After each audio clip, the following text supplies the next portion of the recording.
راح ابدأ اسوي معاكم تميس بسكوت بالجبن. عندي 3 اكواب طحين،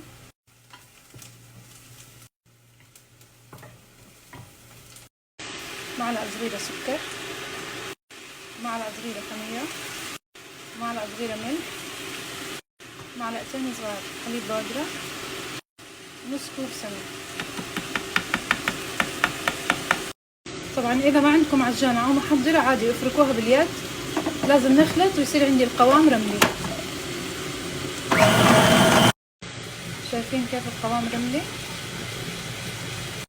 عندي كوب مية دافية، راح نعجن، ما راح احط الكوب كله، تعودنا انه الطحين بيختلف فلازم نحط شوي شوي المية.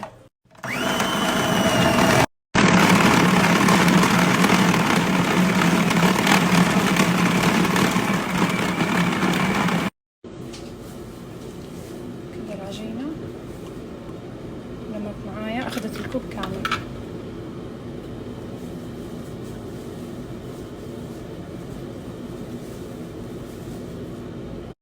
وكده غلفت العجينة وراح اتركها تتخمر. راح ابدأ اسوي هنا معاكم فول قلابة، زيت زيتون، طبعا ممكن تحطوا سمن او زيت عادي اختياري. اضفت هنا بصل وتومة، راح نقلبهم. راح احط علبة فول اي نوع انتم بتستخدموه. شلت المية انا تبعتها، خليت بس شوية، اذا احتجتها راح اضيفها. عندي كمون، ملح، كزبرة خضراء.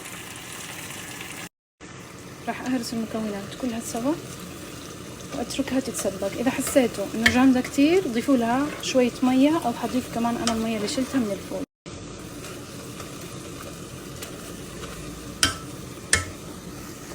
اهرسوها منيح منيح. حسيت انه لازم اهرسها انعم صراحة، فجبت الخلاط.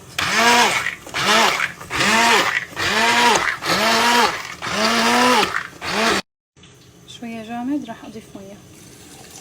ضفت له كمان باقي مية الفول، هنتركه يتسبك. هنا عجينتي تخمرت، ممكن تسووا 2 كبار او انا احسوي 3 متوسطين زي ما تحبوا قطعوها. راح افرد كده من الاطراف واخلي النص مرتفع. احط عليه الجبن،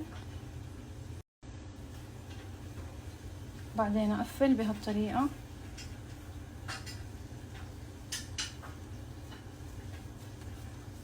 راح اخليه على جنب، اسوي 3 وبعدين ارجع افرده. خليه هنا، اسوي كمان 1، ازيد كمان شوي جبن بس. راح نخليه على جنب ونسوي اخر حبة.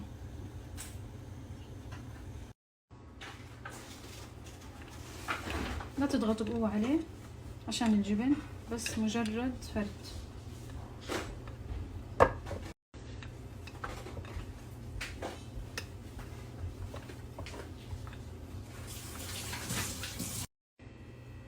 راح اخرم العجينة،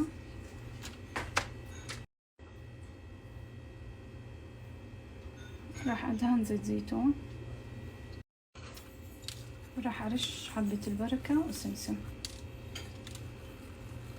وادخلهم فرن ساخن طبعا.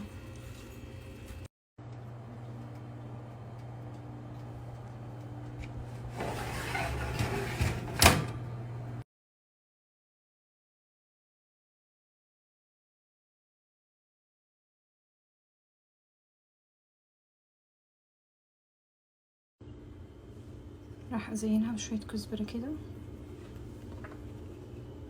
فلفل لو تحبوا،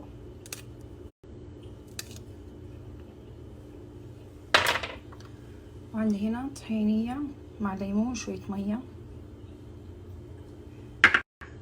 واكيد زيت الزيتون يا جماعة، واحلى صحن قلابة متأخر من تحدياتي.